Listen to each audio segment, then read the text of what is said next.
Ask yourself the damn question. Is winning the only thing to you? Sports today are not just played on the field. They're played every day, online, all over the world, by sports fans just like you. Don't you dare breathe. That won't get you anywhere. If you don't think you're a winner, you don't belong here. The Star Fantasy League Show puts you in control of your own team. Find out who to sit, who to start, how to play, and have your daily fantasy sports questions answered with your host, Jonathan Sprung, and co-host SFL CEO Zach Stanley and Nick Steblenko. The Star Fantasy League Show is on the air now. Hello and welcome to the Star Fantasy League Show here on 105.5 The Team in Rochester. I am your host, Jonathan Sprung, joined, as always, by Teddy Bear 2 himself, Nick Steblenko. Donald, I am jonesing to get going today. We had to get punny even though Zach Stanley's not here to lead the pun train. You're right, I know. Well, today's kind of fun. I mean, we drew a really nice team. I'm not going to be part of this. I'm really, honestly, I am so tired of this. We've been doing this on the Star Fantasy League Show for, myself. What, like 3 weeks now? We're almost through the AFC. We have one more team tomorrow. We're going to do this. I keep saying tomorrow. It would be Monday. We're almost there. We're getting through. I know we're almost through the AFC, so tuck yourselves in and get ready to go. It's going to be a tough streeter. No. What? No. I don't know. I got nothing. That didn't make any sense. Should be going homes right now. Wonderful. Or do you want some more?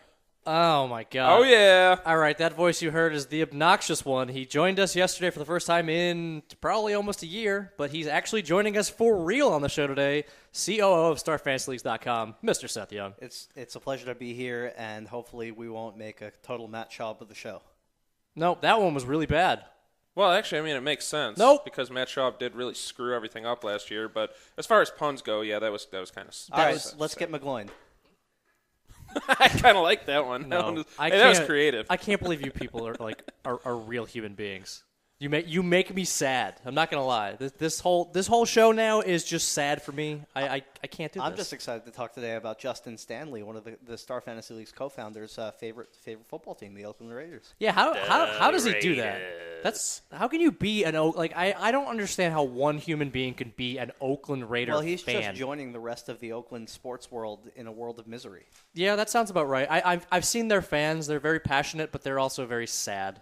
They just look like sad clowns. Well, I mean, you know what? They have gone through their ups and the downs and over time, and I mean, they did have a pretty good shot at things until it was all ripped away from them by the Patriots, maybe 10 years ago, right? And Tampa Bay. This is the 11th consecutive season that the Oakland Raiders have missed the playoffs, and this season's not looking any more promising than last. This is the 27th season of them looking like sad sacks as well, if you want non-statistical stats. Ever since the days of John Madden.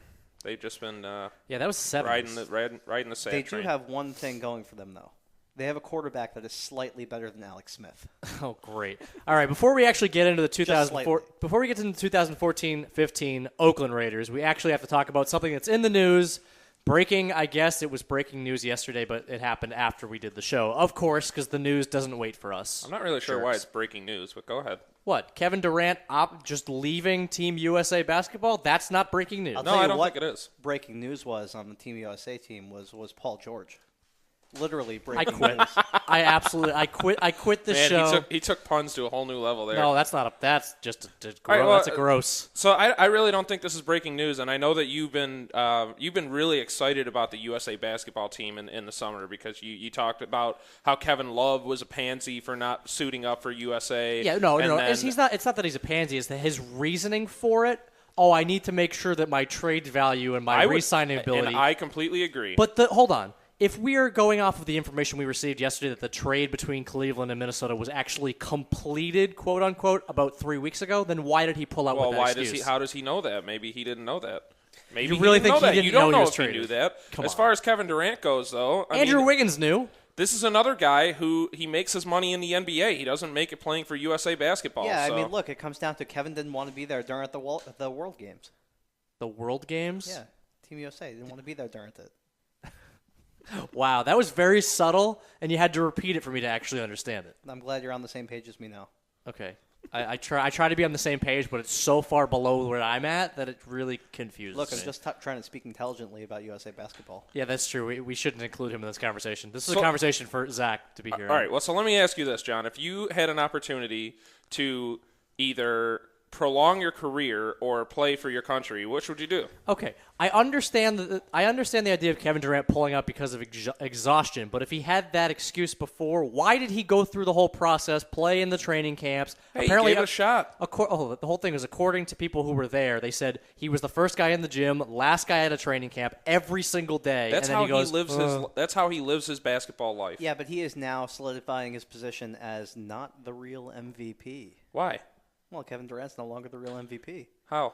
And neither is his mother. He's pulling out of the team. He's letting team and country down. I don't agree with that at all. I really don't. I mean, I'm sorry, but this tournament is silly. It means it's absolutely new. It's nothing. brand new. They're calling it the World Cup of basketball. Yeah, I'm sorry, but this is totally not breaking news You to me. think he doesn't want the thunderous applause on the world stage? Man, you are just killing it today. This is why you haven't been on the show with Seth in a long time, have you? This is what he does.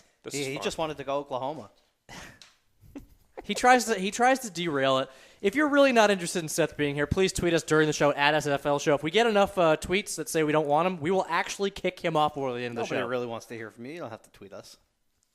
Yeah, you haven't said turn off your radios in a while. That's really depressing turn off to me. your radios. Why are you listening to the show? This is true. Now that we're on FM and AM and all that stuff, you can turn off multiple dials at the same time. I enjoy this.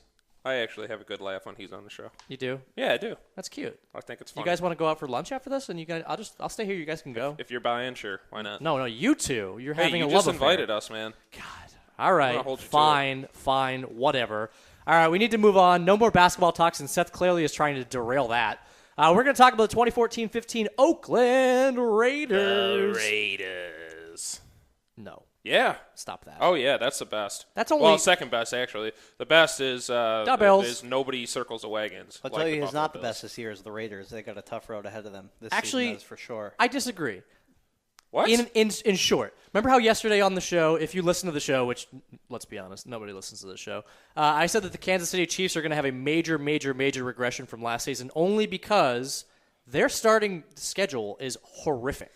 I think the exact opposite is true for the Oakland Raiders this season. They actually have a chance to sort of get something going early. They may have a good schedule, but if you actually go down their depth chart and who they have on their team this year, and you what look at depth the chart? pieces they have together, I think they're going to give the Chiefs a run for their money as one of the worst teams in football this season for so many reasons. I mean, look, when you look at who's at the helm there, it's Matt Schaub, who was benched in Houston, which is arguably one of the worst teams in football last year, is now starting and throwing to who? He's got a depth chart of Andre Holmes, James Jones, Rod Streeter, Greg Little, and Denarius Moore. Each of these players have their merits, but they also have their downsides, right? So we could start with Andre Holmes. He's a second-year receiver who's looking to really have a breakout year. He had 25 catches last year and 1 touchdown.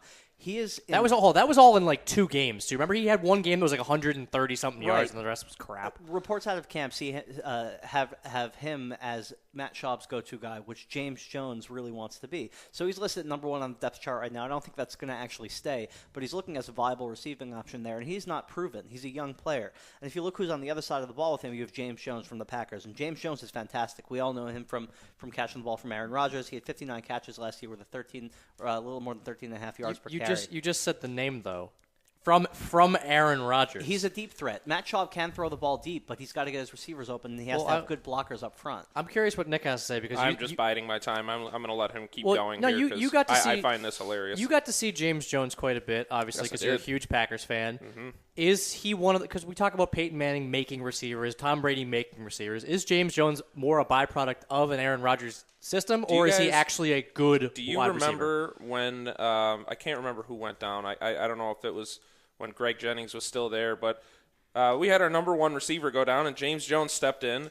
And wasn't it Jordy? It might have been Jordy. Yeah, I think it was Jordy. I think it might have been. It doesn't matter. Either way, it's happened multiple times. It really has. The fact is that whenever somebody goes down, James Jones steps up, and everybody's like, "Oh man, who's this guy? Where did he come from?"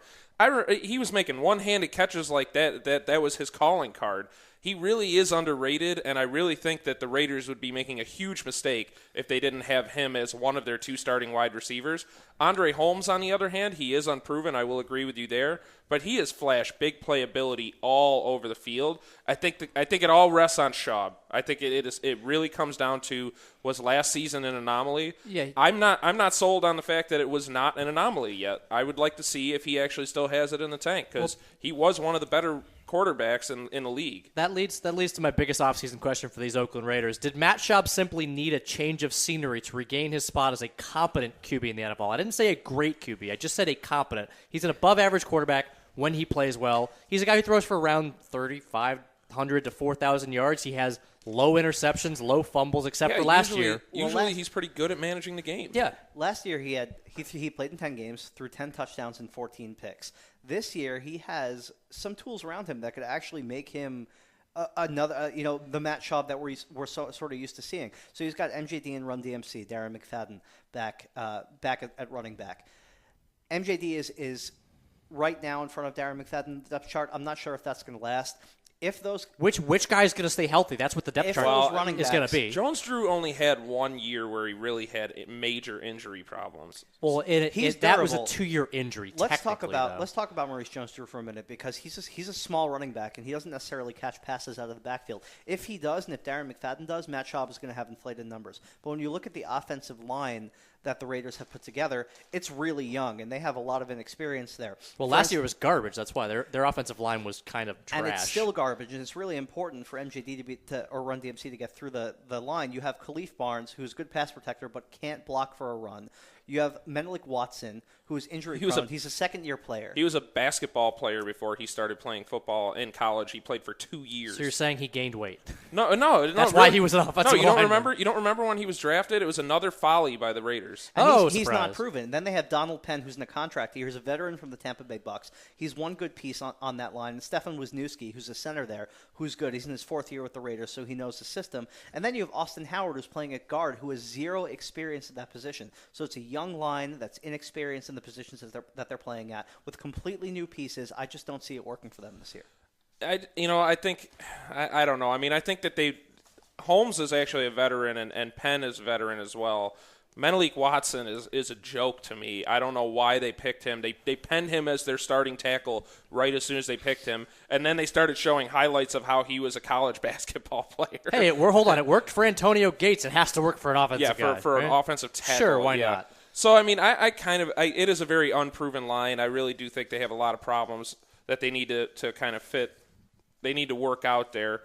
I don't know. I think there's just a lot of question marks. I don't know that there are a lot of answers or a lot of conclusions that we can draw. The one thing that we do know is that they play in the toughest division in the AFC West. Not only do they play in the toughest division, but they're also going to be playing the NFC West this year. This is not going to be a fun road for Oakland. I like their schedule. Coming after the break, we're going to continue discussing one of the saddest teams in the NFL. And Seth's here, so it's a sad day on the Star Fantasy League show. Coming after the break, we're going to have fun with this team. And you're listening to the Star Fantasy League show on 105.5 The Team.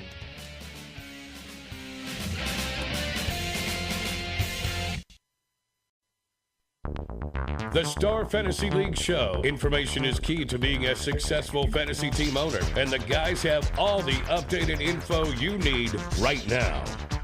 Okay, fantasy sports fans. There's a letter in your mailbox. Time to dig into Donald's mailbag for your questions and comments. Read the mail, read the mail, read the mail. Jump in the game. Send your questions and comments to the Star Fantasy League's team by tweeting at SFL Show. We are back, and sadly we haven't received enough tweets to kick Seth Young off this show, but keep sending them at SFL Show and you might be gone. I want to take this time to give a shout-out to my man, John Kitna, who is currently teaching math up in Tacoma, Washington. You do realize that now that we're on 105.5 The Team in Rochester, we've actually been given the go-ahead to get him on as a weekly guest, right? Mr. Kitna, if you're listening, please call in. This is a Rochester-based show. How's he going to be able to get in? I'm confused. What is the fascination with John? He loves John Kitna is everywhere. Okay? I'm sure he's listening. He's everywhere. He's everything for you. John Kitna, I just want to express my undying love for you. Yeah, unrequited love is what it is. Well, as far as you know. Interesting. As far as I know. All right, before the break, we were talking about the 2014-15 Oakland Raiders. No, that was okay. No, thanks. That wasn't bad. Thank you for your support. I really appreciate it, Nick. Your not bad. Feigned, sarcastic, awful support. All right, so we were talking about the Raiders. Man, we did not talk enough about what they did in the offseason because they were busy. Yeah, they were probably the most active team in the offseason. Yeah, you see key losses. You realize they got rid of a lot of people. But then you look at their key additions, and oh my God, they added like 48 players to this team. You know, I know they did lose a couple of pieces that were probably guys they should have hung on to. Rashad Jennings. Vance Walker, I also really liked him. But they did shed some fat, too. So, I mean, the question is whether or not they actually did well. Wait, hold on. You just said shed some fat. Darren McFadden is still on this team. Yeah, I'm shocked he is, actually. He was in a contract last year. He signed for like a tenth of what he should. If he played healthy all last season, he would have got from some team. Never some played team healthy. would have given him a big contract. He's never played healthy. Well, they have MGD, who can be an every down back. He wanted to be in Jacksonville, but he was handcuffed by an anemic offense down there. He had one of his worst years ever because that team was just horrible. And he's terrible. moved. I think it's a lateral move. If anything, it's not upward. I don't know if it's downward. Both teams have crappy line. I mean, you're moving from one bad situation to another one. It's not. Well, I smart. would say the biggest difference is that Jacksonville knows how crappy they are, and they went out in the draft and they got young pieces to the puzzle. Whereas the Raiders, they look like they just put a big old Band-Aid on their team and said, it's a let's see if we stopgap, can salvage it. Although, to be fair, on the defensive side of things, they kind of did that. They went and they did what the opposite of what we keep saying the Steelers and the Ravens do. They went for name value over actual talent, I think, because they went out and got Justin Tuck, who hasn't played his best in probably about 2-3 seasons. He's past his prime. Towards the end of last season, he was a beast. 9.5 sacks. But I think the sentiment or the feeling is that he did it for a contract. Yeah, and also they got Lamar Woodley, who the Steelers basically drafted, groomed him, and went, "Oh, you're done. Get out." Yeah, we talked about him. He's no good anymore. And then they went and got two guys from the 49ers. Anytime you grab a Seattle, anybody on Seattle, anybody on San Francisco, you assume they're groomed to be good defensive players. They grabbed Carlos Rogers and Terrell Brown to shore up one of the worst secondaries in the NFL. They were 28th against the pass last year. They're bad. Is DJ Hayden going to play? Is his heart even going to be able to hold up? Wasn't he like one of the worst like cornerback busts last year? He was because he has a really bad heart condition. They said that he had a hole in his heart, and it was basically like wet tissue paper. Well, if you played for Oakland, you probably have a hole in your heart too. Yeah, I would say, is this condition part of being he didn't have it before he got drafted by Oakland. Then on draft day, they're like, I think you have a heart condition, sir. He's like, oh, crap. Well, on the defensive side of the ball, they also went out and got Antonio Smith, who was with Arizona and Houston, who's a good pickup for them. Their defensive positioning is not so bad. I mean, they have Lamar Woodley, they have Charles Woodson, Nnamdi Asomugha, Tywan Jones, DJ Hayden. I mean, these are people that should be performing better than they are. I could see them having a middle of the range defense this year, especially with Stacey McGee, who they're really high on, who should be starting at linebacker alongside Justin Tuck. And he's a second-year player that's showing a lot of promise in that camp, who they really like. Where did they get Nnamdi Asomugha? He's on the team. Not on the depth chart. He's on the depth chart as of this morning. Oh, he is? Yeah. I'm looking at it right now. He's not on there. Yeah, I don't remember seeing that. You might be right. I don't know. I'm not sure. We do have the internet. The internet is something that does happen on this show. But let's move on. The internet happens. The internet does happen. We use it quite often on the show to settle debates. Well, look, let's talk a little bit about the receiving core because they have a couple interesting guys there who could potentially be have breakout years. Before we get to this, the past 3 years, the top receivers have been Denarius Moore. 2 years ago? Last year was Rod Streeter. Oh, sorry, it was basically.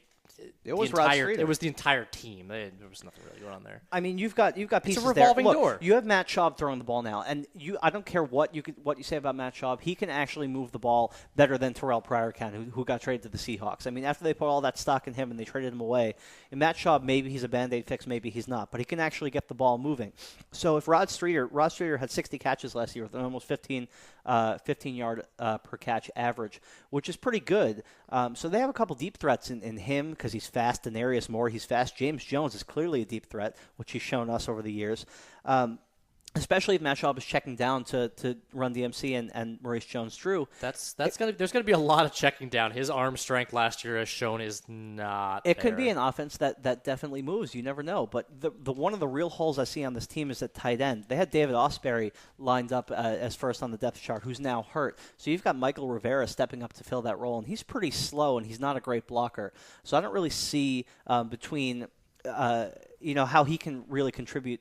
If he's not blocking, the rest of the line is not proven. Yeah, but Matt Schaub tends to kind of rely on tight ends, doesn't he? But Isn't Matt some- Schaub- like Garrett Graham and Well, Owen Daniels. I don't know. I mean, that I think that's a byproduct of Gary Kubiak's offense, too. That I could think be when very Matt true. Schaub gets in trouble, he makes bad decisions, and we saw that all last year as noted by A, his benching, and B, his touchdown to interception ratio. And I think he's going to have a similar problem this year. It's just so it really is crazy because he exhibited one of the steepest drop-offs as a quarterback, especially a veteran quarterback, that I can really remember, because before that, he was solid. He was probably the most underrated quarterback in the league. Would it have been more of a big deal if Eli Manning didn't exist last year? Because his drop-off was abysmal. Yeah, but I mean, I think we all know that there's a better potential for him to bounce back than there is for he's, Schaub. But he's still, much younger as well, yeah. But still, I would not be surprised to see Matt Schaub with a new scenery, new offense. I would not be surprised to see him kind of come back a little bit. You know who was also competing for a starting spot in the Raiders' wide receiver rotation is Greg Little, who was claimed off waivers from the Cleveland Browns. And this is Greg Little, who led the league last year and dropped passes. It's just, I feel James Jones, I feel like, was a great addition, but at the same time, they still don't have that big number one receiver. They never have, and I don't know when the last time they really had one. They tried to get Randy Moss to come there, and Hey, he was Darius like, this Hayward stinks. Bay was drafted to be Totally, number yeah. one. I think they're So they grooming really to- have never had one. I think they're grooming Andre Holmes to be that guy. I think they are too, but I don't He's know a if that's- big receiver, Yeah, and he's absolutely. fast. He's got great hands. I think he's got amazing sleeper potential, too. I agree. I think he's a high upside. Well, definitely wide receiver 4 or 5, and potentially a wide receiver 3. But this is what we saw with Denarius Moore, too. Denarius Moore had big playability. He couldn't stay on the field. Didn't he get a concussion? He had a concussion this year, Yeah, a little bit, but more so, I think that happened more with Jacoby Ford and Gone. DHB Look, there. if we're talking from a draft perspective, I don't think any of these guys on the Raiders are necessarily going to be anything better than a wide receiver 3 for you until we see how the year pans out for them.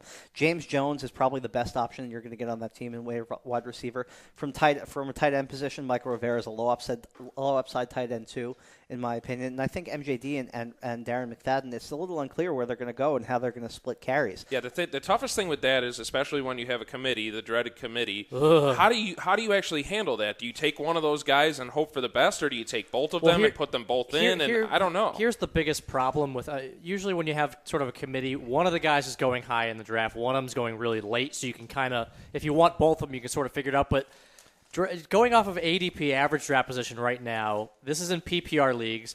Darren McFadden is going around 108th. That's the 9th round. MJD is going in the 7th round. So you cannot spend a 7th and a 9th round pick on guys that are going to split carries. It's just you can't. I can't see myself wanting both of those guys. I can't see myself wanting that either. Either or, like, would you want one or the other? At the same time, think about this. So you have 6 rounds ahead of MJD, and really MJD's going at the end of the 7th round, so you might even be able to get him in the 83rd overall. So think about it. You're going to probably have 2 running backs, 2 wide receivers, maybe a quarterback, maybe a tight end. So maybe even you have 3 and 3. Who knows? So then, what do you say? I mean, I think you might take the best available, and there you're just kind of hoping for maybe something big happens. I think we can look at this like if you're looking at Jonathan Stewart and D'Angelo Williams. My God! How did you manage to bring D'Angelo Williams into another conversation? I think the Oakland Raiders are he's got a good point, though. They're going to take a hot hand approach with whoever's performing the best, and there's a good chance that one of these guys goes down with injury. Yeah. What do you mean good chance? No, there's a 100% chance we one of touched these on guys this. gets Darren injured. McFadden. They don't have the line to protect them. I think if anybody gets injured, it's going to be Darren McFadden. I would go with, personally, if it were me, I would go with MJD over Darren McFadden. But I also think it depends how deep your league is. Yeah. So if you're playing in a league with 8 teams, there's no reason for you to have these guys in a starting position. You can keep them on your bench. Absolutely. But if you're playing in a deeper league, I mean, you got to fill those spots on a weekly basis. So I think it's definitely a good late round pick if you could snag them if you're in a 14. If you don't have your 2 stud running backs before you get to MJD at the 34th overall running back, it's really thin after that. I got Steven Jackson, Stephen Ridley, Terrence West, Fred Jackson, Devonta Freeman, Bernard Pierce. These are guys that you're not going to rely on. Fred Jackson should be going before MJD or Darren McFadden, in my opinion. Historically, he has been utilized a lot more than Maurice Jones-Drew and Darren McFadden can plan on and being he catches utilized. more passes out of the backfield. So if you're in a PPR league, Fred Jackson's a clear favorite. Everybody always lets Fred Jackson just go. Yeah, except last season. Yeah, he was barely drafted. I got him in like the last round a couple times, and nobody wanted. That's because C.J. him. Spiller was supposed to have a breakout year. But if Buffalo is going to take a committee approach, which they probably will, then C.J. Spiller is probably going to get the first couple downs, and then they'll go hot hand and see how it goes with Fred Jackson. Yeah, I think where Jones-Drew is getting drafted right now is good. If you see him there, look at who else is available because you always want a guy with a lot more upside than this. But he has a clear workhorse ability. Wait, what about wide receivers on this team? We talk about James Jones, Andre Holmes. They're the only two that are getting drafted right now, 13th and 14th round. I think James Jones in the 13th is a steal. I think both of them are a steal down there because the fact is, with those two picks, you are hoping for Matt Schaub to have a resurgence. You're hoping for this offense to find some sort of rhythm. They do have a pretty weak schedule to start, and then they start getting into that NFC West. So what you might be able to do is draft these guys as a flyer late in the game, and then watch as they blow up in the first 4 weeks and trade them. I think it's a really interesting dynamic here, and I think it sort of is the opposite situation that the Jets have because they have a stud receiver in Eric Decker and a terrible quarterback so far in Geno Smith, maybe Michael Vick. It depends on who's starting there. We don't know yet. I think they're silly if they do that. But Matt Schaub has to throw the ball to somebody, right? Mm-hmm. So somebody's got to catch passes. Last year it was Rod Streeter than Denarius Moore. This year it's got to be somebody. I think those players are both steals in that spot. Yep. I agree. I like the idea of having them both late if you can get them. Thank you so much to Seth Young. We got all the tweets we needed. He is being kicked off the show. Jason Gringer's coming after the break to talk MLB Friday. And you're listening to the Star Fantasy League show on 105.5 The Team. Getting up.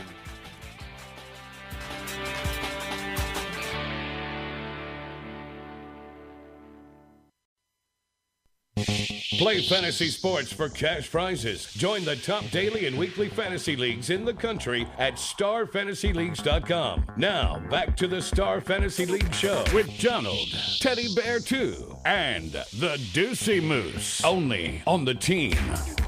Thank you to our listeners for speaking up on Twitter at SFL Show. I asked you during the show if you were just annoyed by Seth Young being back on the show to tweet us asking him to be removed.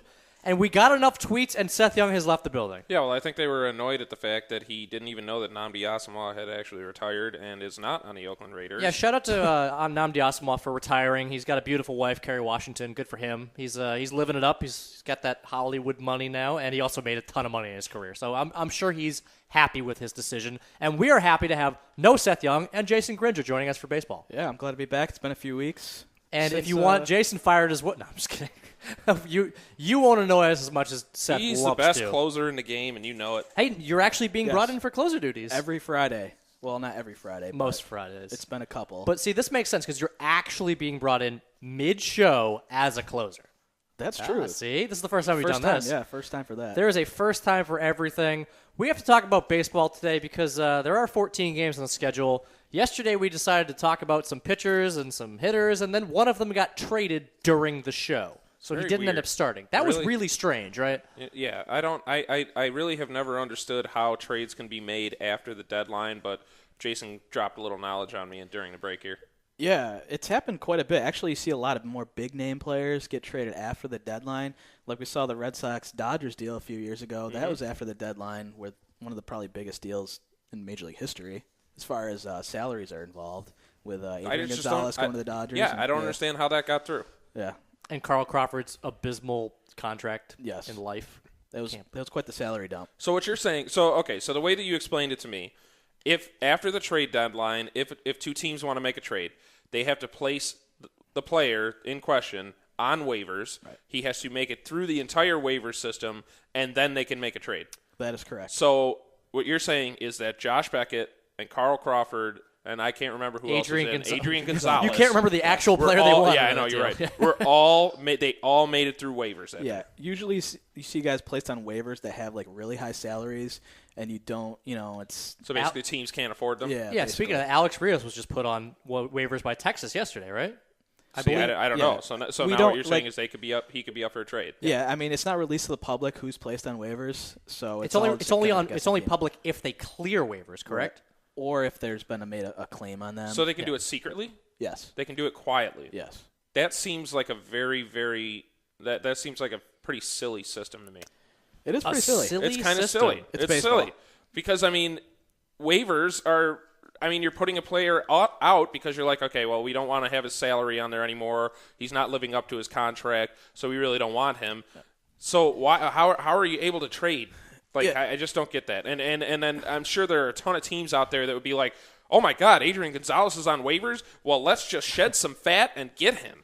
Well, yeah, and the other thing is you don't know which teams have made a claim on these players until they've actually the full time is run through. So that's none of the crazy info is released to the public. crazy. See, this is a lot. I like this kind of talk because this is interesting. These are the type of things that could shape a pennant race. Oh, 'Cause absolutely. you get these. I mean, a team getting Roberto Hernandez like the Dodgers. I mean, that's not going to change anything. But like you said, the Dodgers getting as big of a boon as they did last season really helped them. As an A's fan, I'm hoping the A's get a bat through this process because they really need one. Yeah, their offense has been bad. I heard secretly Yoenis Cespedes was put on. Oh wait, no, he wasn't.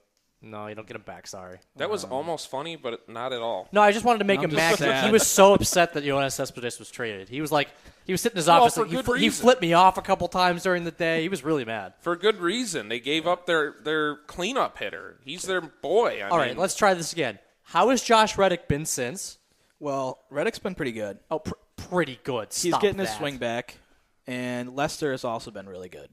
Okay. So I don't think you understand the term. You're welcome for that. You don't understand the term very good. Lester was disgusting last night. Yeah, that was a complete game shutout. Yeah, yes. That's what that was. I'll take that. So do you want to say better than very good? Yeah, the thing is they only need to score a couple runs now, but that's been pretty hard actually. I got to agree with Jason because you know what? That team had everything going offensively. They could rotate guys in and out. They had everything working.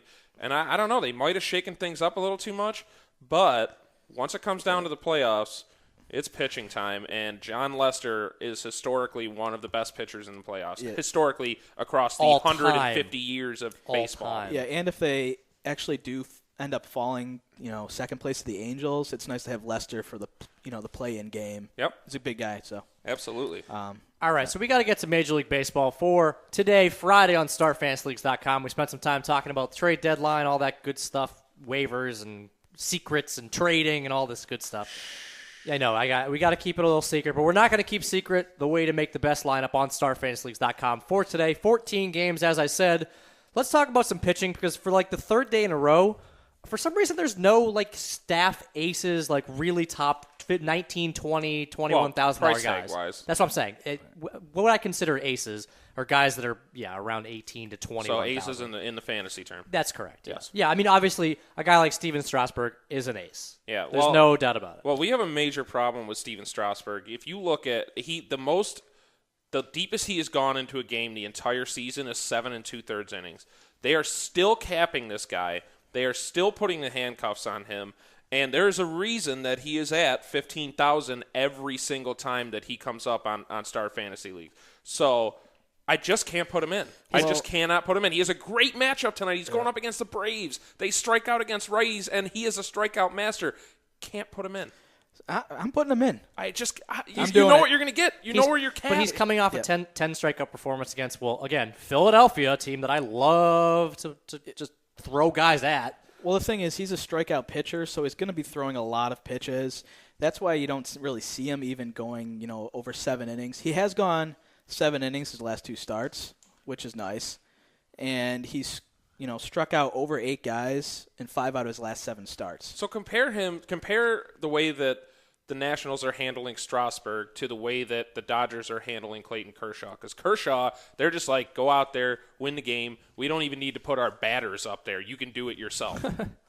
I mean, do you think that the Dodgers are mishandling Kershaw? No. So then why are they so intent on handcuffing Steven Strasburg, especially when they're in a race? The other thing is he's had injury problems in his past as well. So you got to look at that. And, I mean, the Nationals, they're still in it. I mean, everybody pretty much is in the NL East, but except the Mets. Except the Mets, yes, except the Mets. So, I don't know. He goes out there. He's playing against the Braves. He's on the road. That's the other thing. He's got I think his ERA is 5.5 on the road compared to 2.5 at home. So that's the other thing to look at. He's facing the Braves. He had 8 strikeouts against them last time, but he did give up 4 runs. I don't know. They are 4.5 games up on the Braves right now. This is a 3-game series coming up? Yeah. So they have a chance to put a lot of distance between them and their second-place team in their division. Big series. Why not pitch him a complete game if he's just rocking them tonight? You have the rest of the season as well. That's what they always say. That's what they said. That's what they said the year that they shut him down and they had a chance to go the distance in the playoffs. Yeah, they made the playoffs that year, right, for the first time in a while. Yeah, and he didn't pitch in the playoffs. Nope. Did not. He got shut down with a month to go, and they were like, "Oh, let's get him." No.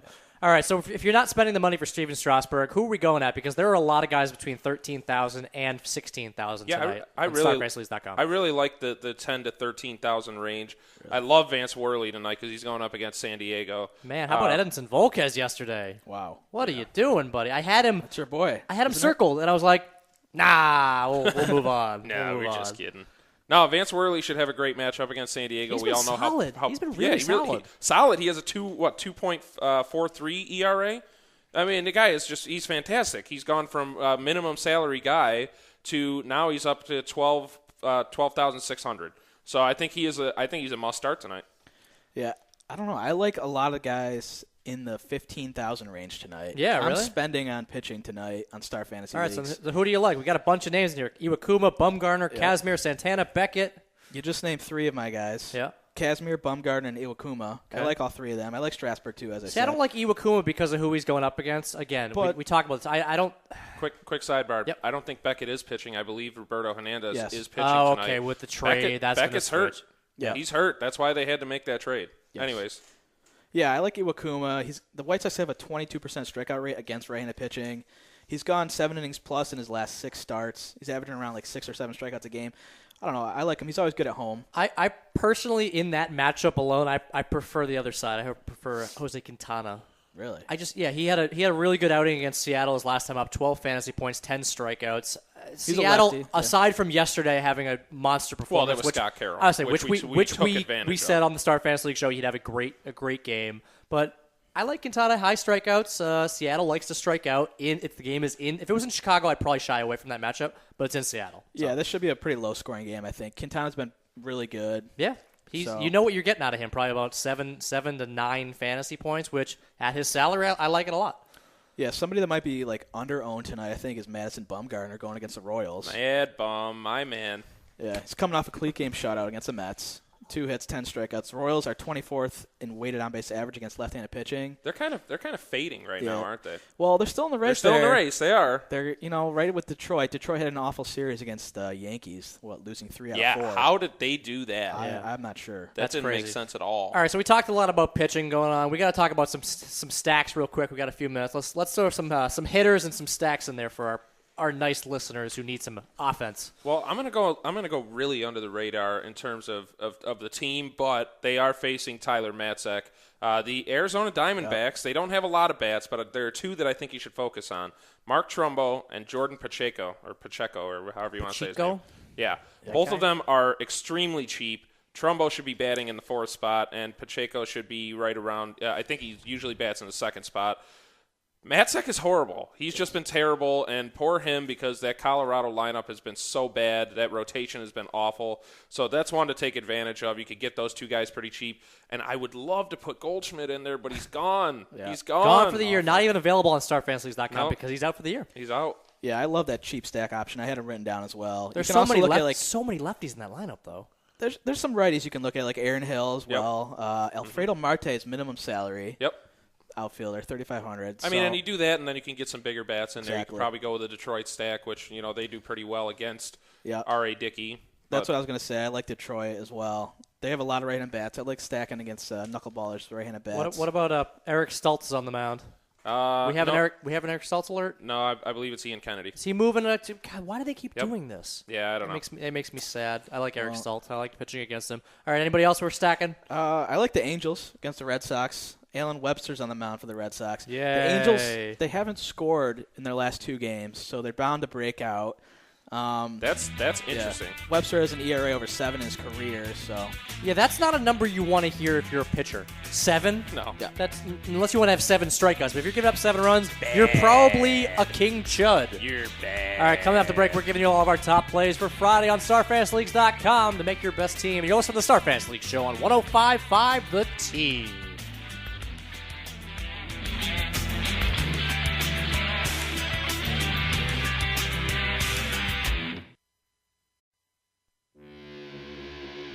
You're listening to the Star Fantasy League Show. Contact the StarFantasyLeagues.com guys via Twitter at SFL Show.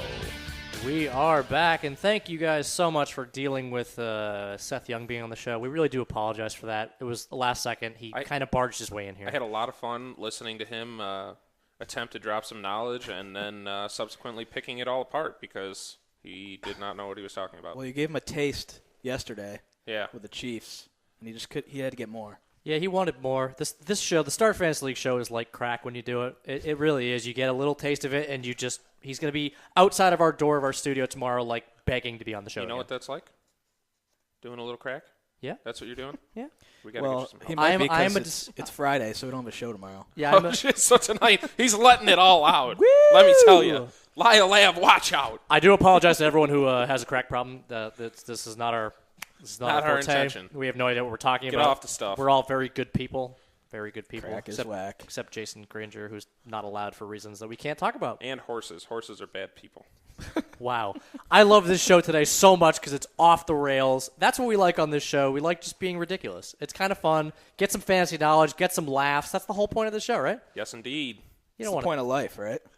Yes, fantasy knowledge and laughs. Yes. That is the point of life. It is. All right, you know what? Let's give them both. Let's give them some funny and some knowledge. Give them the plays of the day for Friday on StarFantasyLeagues.com for baseball. Jason, close it up. All right. Batter of the day, Miggy. Wow, you're In really Detroit. you are going off on a limb there. In Toronto, up against R.A. Dickey. He's got a couple home runs and a double in his career. He's only homered once in his last 12 games, so I think he's due for a bomb here in the Rogers Center.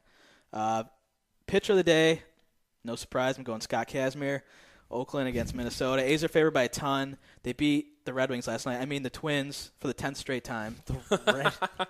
The Twin Wings.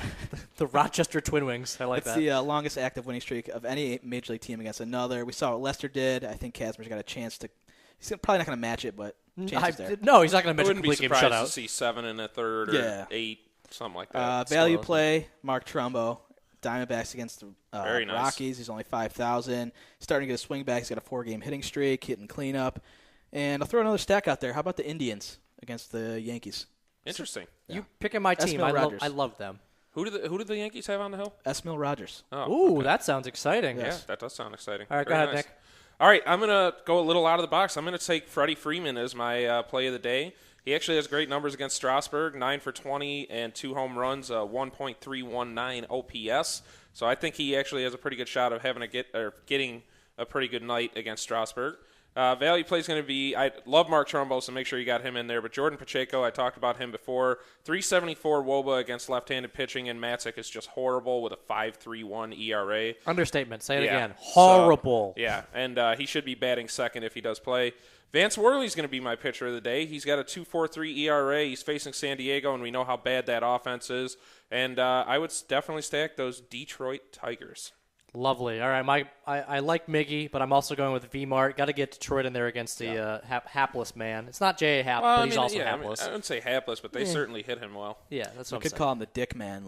No, we're not calling another guy the Like Dick Zach. Man on The the show. Dickster. All right, my pitch of the day is Jose Quintana against Seattle. Just went out there and had a nice little gem against them earlier in the season. 12 fantasy points, 10 strikeouts. I feel like he could do that again. I don't care if Iwakuma's facing him. Not a big deal to me. Scooter Gennett going up against Roberto Hernandez Fossil Carmona III.